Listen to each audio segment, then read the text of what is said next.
really improbable. If you had told anybody in 1963 and 1964 the best of folk and rock are going to merge and they're going to form this style called folk rock that's going to have a bigger influence than the folk revival and a more intellectual social dimension than anything that has happened in rock music before, almost everyone would have said, "You're crazy."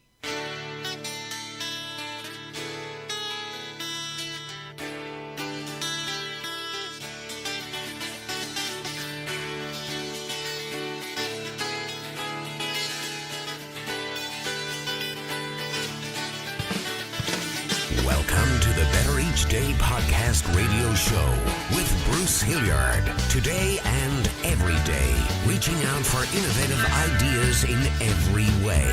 Today's show is brought to you by your future. It comes with a lifetime guarantee.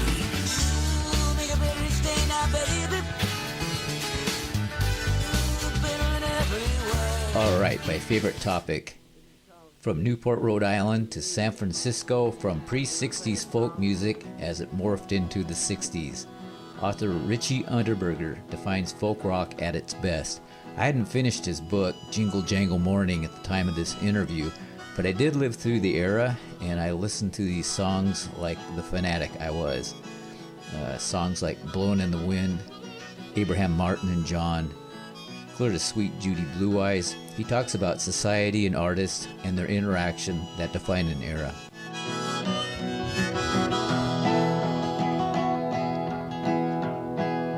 Hey, Mr. Tambourine Man, play a song for me. I'm not sleepy and there is no place I'm going to. Hey, Mr. That's a lyric from Mr. Tambourine Man. And the ebook is actually a combination of two print books that went by different names. The first volume was called Turn, Turn, Turn, and the second volume, 8 Miles High. And those are taken together, they told the story of 1960s folk rock. Before we get too further, could you tell us a little bit about yourself, Richie? Yeah, I am primarily a freelance writer, and I have been for 20 years. And I've written about a dozen books. Most of them are on rock music history.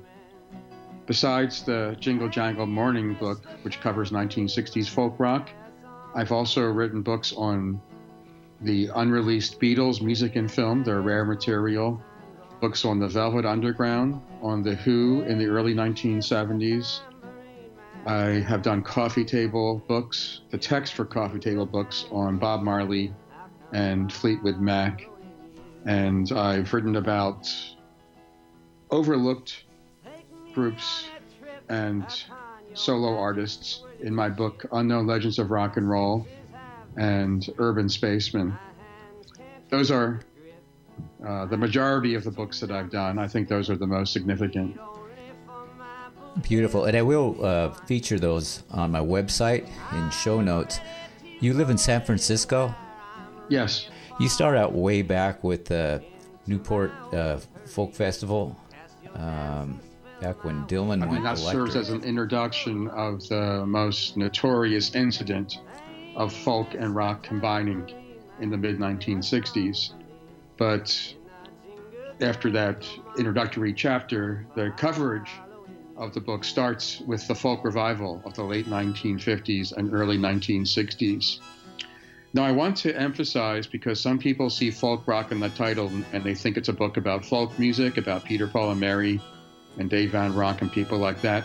They are covered in the very early chapters, but this is a book about a form of electric rock music. And most of these books cover when folk and rock combined in the mid to late 1960s with groups like the Byrds, the Lovin' Spoonful, the Mamas and the Papas, solo artists like Bob Dylan and Donovan, other groups like Buffalo Springfield and Love, on to the late 1960s when you have Crosby, Stills, Nash & Young, Fairport Convention in England, some folk rock groups who went psychedelic, especially here in San Francisco, like Jefferson Airplane. and singer-songwriters like Joni Mitchell and Leonard Cohen. So it appears you've interviewed a lot of people who of note. Drop some names for me. There's a whole list on my website, but I'll give you some of the most famous names of the more than 100 people whom I interviewed. Roger McGuinn and Chris Hillman of the Byrds. Bob Johnston, Bob Dylan's producer. Donovan, Judy Collins, Dion, who actually did some good early folk rock records around the time that Dylan did his first folk rock records.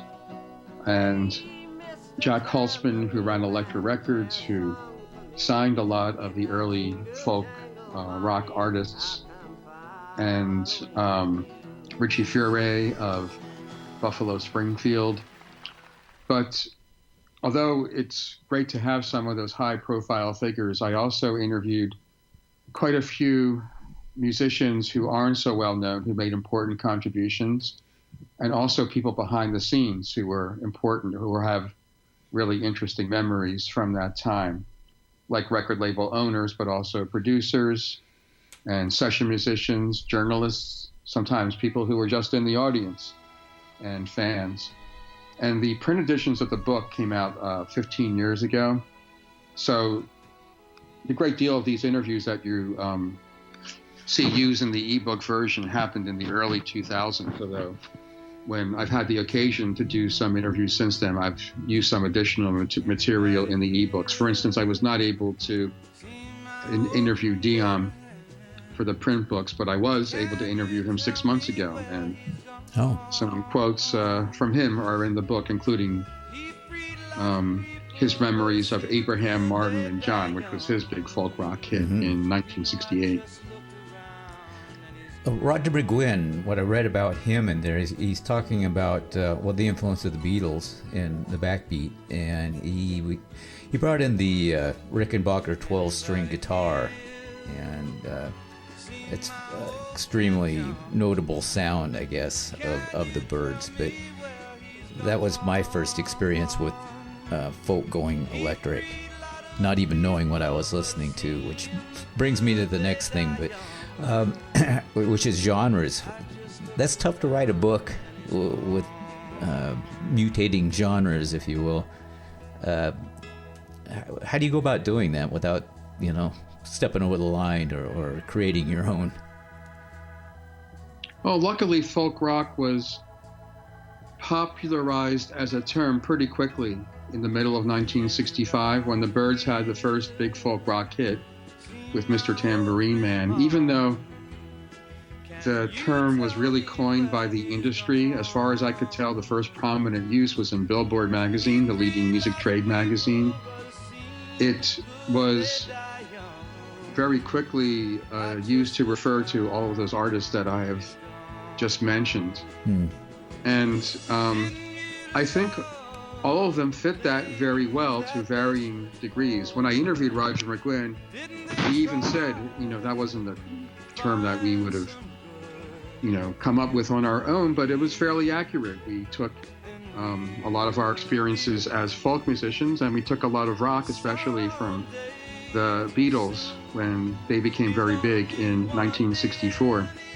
And the way I would view it, even if some musicians would say, I'm not folk rock, are musicians who draw some of the best elements from folk and rock as it existed in the 1960s. And they combined those ingredients to come up with a music that folk music on its own and rock music on its own could have never gotten to.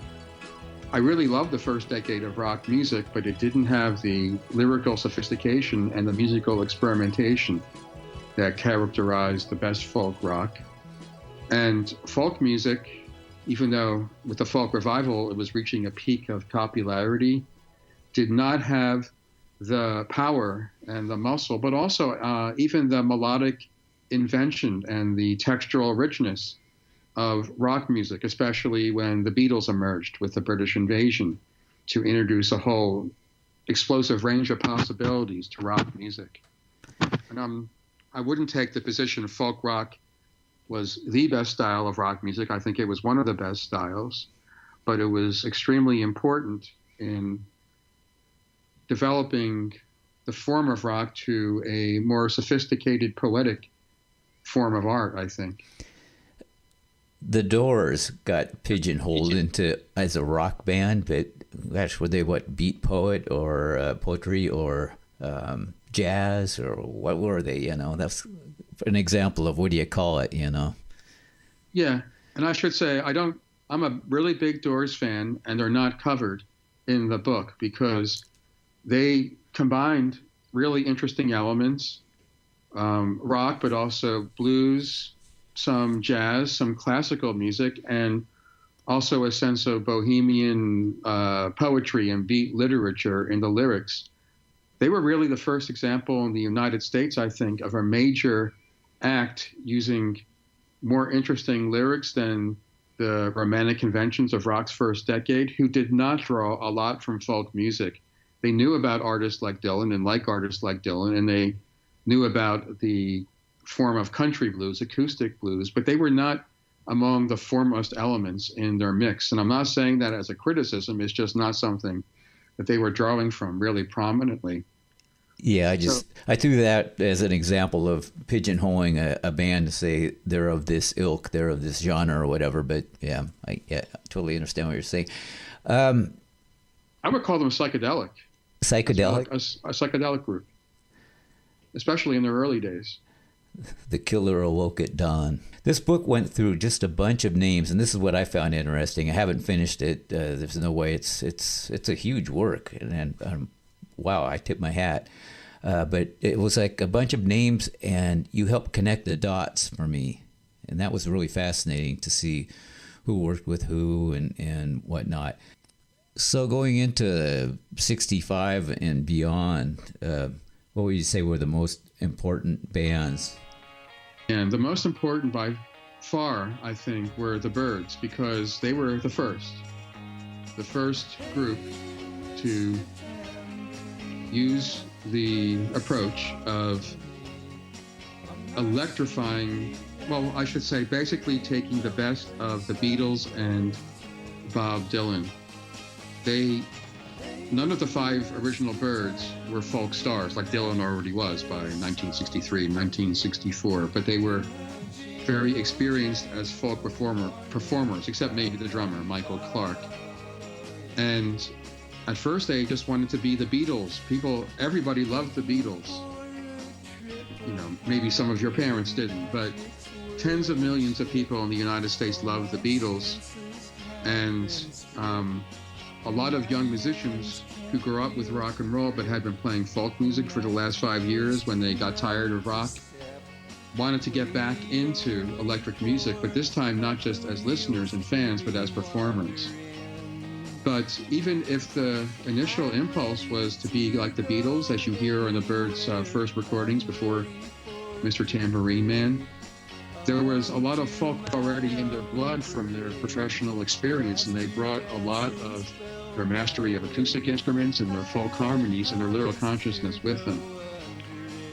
But after the Byrds hit with Mr. Tambourine Man, then of course Turn, Turn, Turn was also a huge hit of theirs. Very quickly in the second half of 1965, other groups followed. I think the most important of those were the Lovin' Spoonful and the Mamas and the Papas. And they're not a group, a duo, Simon and Garfunkel. Then in 1966 in California, Buffalo Springfield, and a group that is not as well known, but I think they were very good, Love. They were primarily known in Los Angeles, where they were from. Later in the 1960s, the early Jefferson Airplane, Country Joe and the Fish, I think were very important combiners of folk rock and then onto psychedelic music in the San Francisco Bay Area, and in England, Fairport Convention and the Pentangle at the end of the 1960s. And of course, coming back here, veterans of Buffalo Springfield and the Byrds formed the nucleus of folk rock supergroup, Crosby, Stills, Nash, and then when they added Neil Young for their second album, Crosby, Stills, Nash, and Young. I cover a lot of other artists, a lot of other groups in the book, but I think that's the cream of the crop, the people I just cited. Do you cover Woodstock at all? Yeah, I know it's a long book, and I realize you're not at the end yet, but the last chapter is about festivals, and especially how folk rock was, I think, instrumental in changing how music was presented, especially at festivals. At the Newport Folk Festival in 1965, I mean, it's not a secret even to people who don't know much about folk rock, Bob Dylan caused an enormous amount of controversy by playing electric rock music at this folk festival, even though he'd already started to do that on records.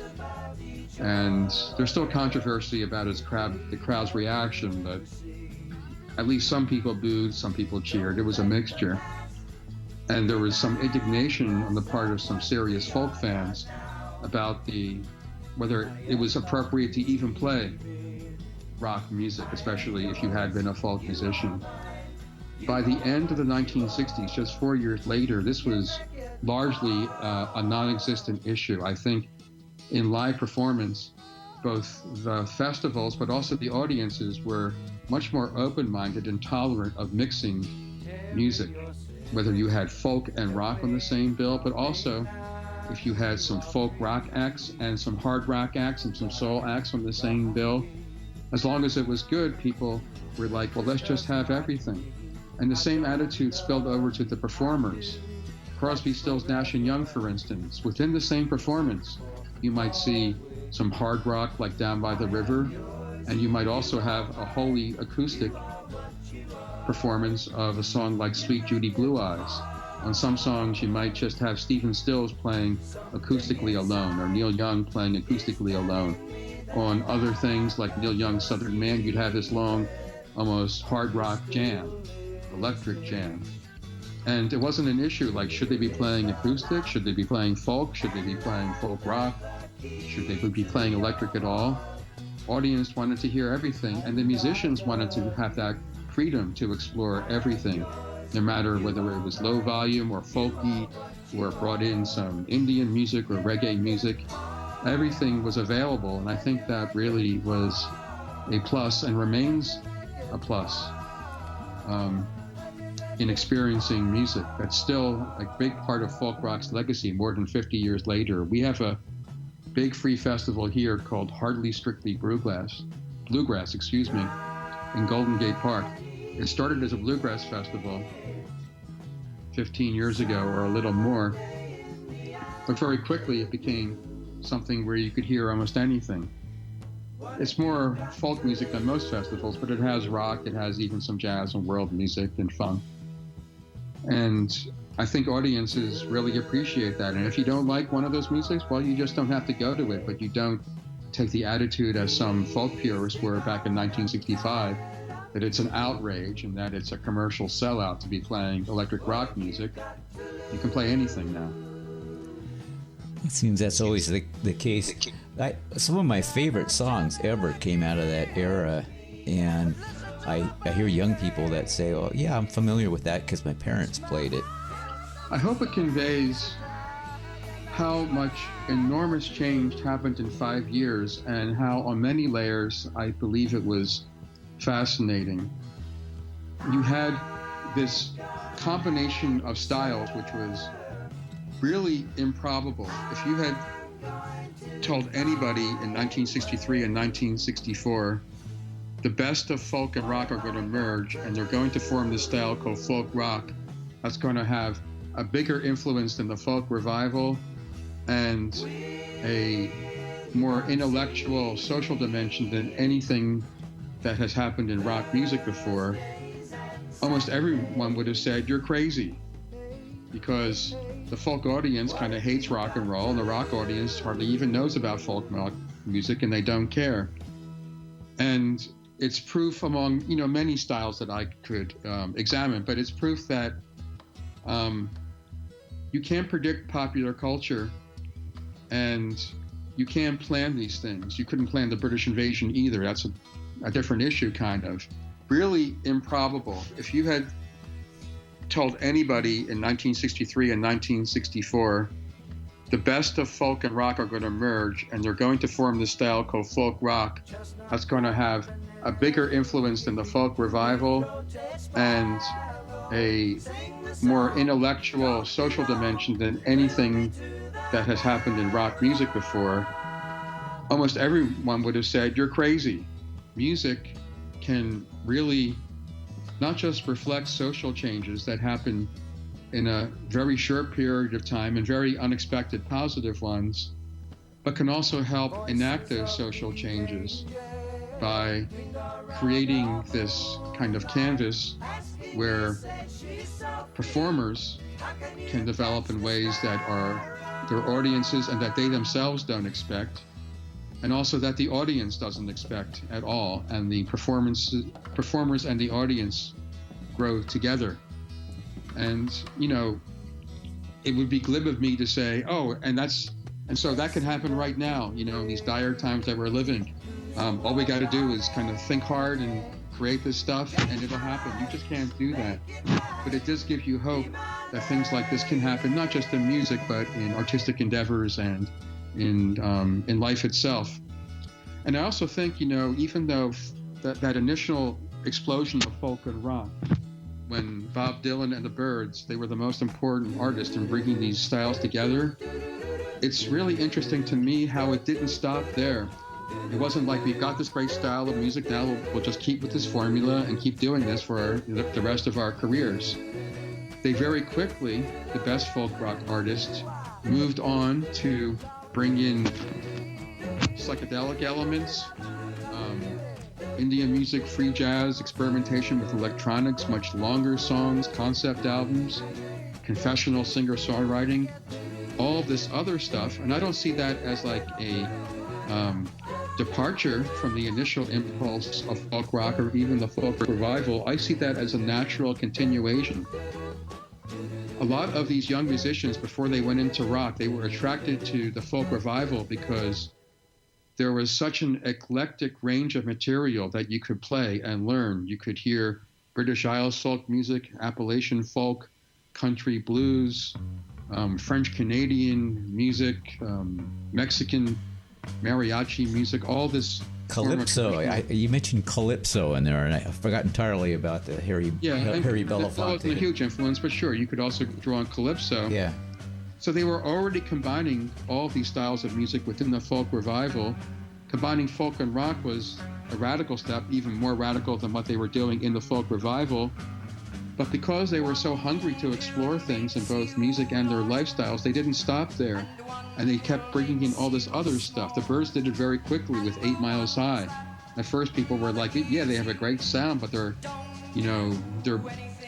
getting most of their attention by electrifying Bob Dylan and Pete Seeger songs. That could have been their formula. They kept doing that sometimes, but then they brought in the psychedelic stuff on their own material, like 8 Miles High, to create a totally new music that wasn't blatantly influenced by Bob Dylan. Jefferson Airplane and the major San Francisco groups also went in psychedelic directions, and this was happening all throughout the initial burst of folk rock musicians. The ones who really endured even past the 1960s kept doing that.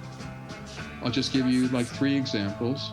Neil Young, who has always flitted back and forth between acoustic and electric rock music, and sometimes has gone into country, less successfully, I think, into electronic music and things like that, but he's never stayed still. Paul Simon incorporated reggae and gospel music into his records when he went solo, and then, of course, in the 1980s, he used South African music on Graceland. And Joni Mitchell, I think nobody would have predicted that she would have gone into jazz music in the last part of the 1970s, but she did that. It wasn't the most commercially rewarding part of her career, but artistically it's something she really wanted to do. So that hunger for new experience, I think, is something that folk rock was pivotal in popularizing within not just rock music, but music everywhere.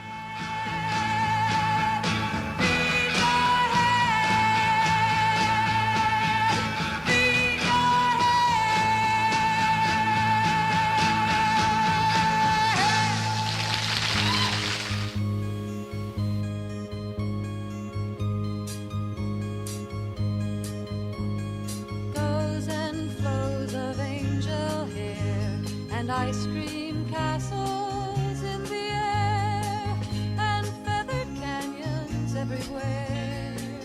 I've looked at clouds that way, but now they only block the sun.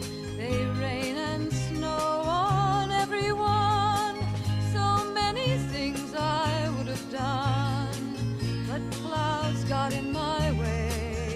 I've looked at clouds from both sides now, from up and down, and still somehow it's clouds' illusions I recall. I really don't know clouds at all.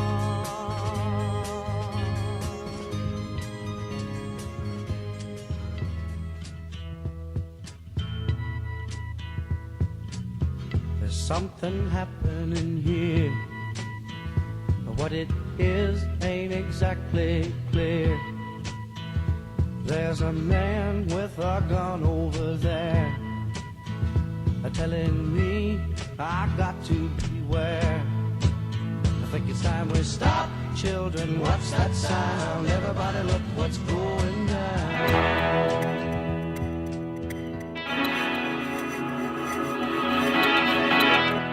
Support for Better Each Day comes from BruceHilliardHomes.com. For a better day in buying or selling a home, search BruceHilliardHomes.com or visit our website Better Each Day for more information. And while you're there, subscribe to the show. It's free. That's BruceHilliardHomes.com, Windermere Real Estate, and make it better each day.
You've been listening to the Better Each Day podcast radio show with Bruce Hilliard. We'll be back with a new horizon, but until then, honor the future. It comes with a lifetime guarantee.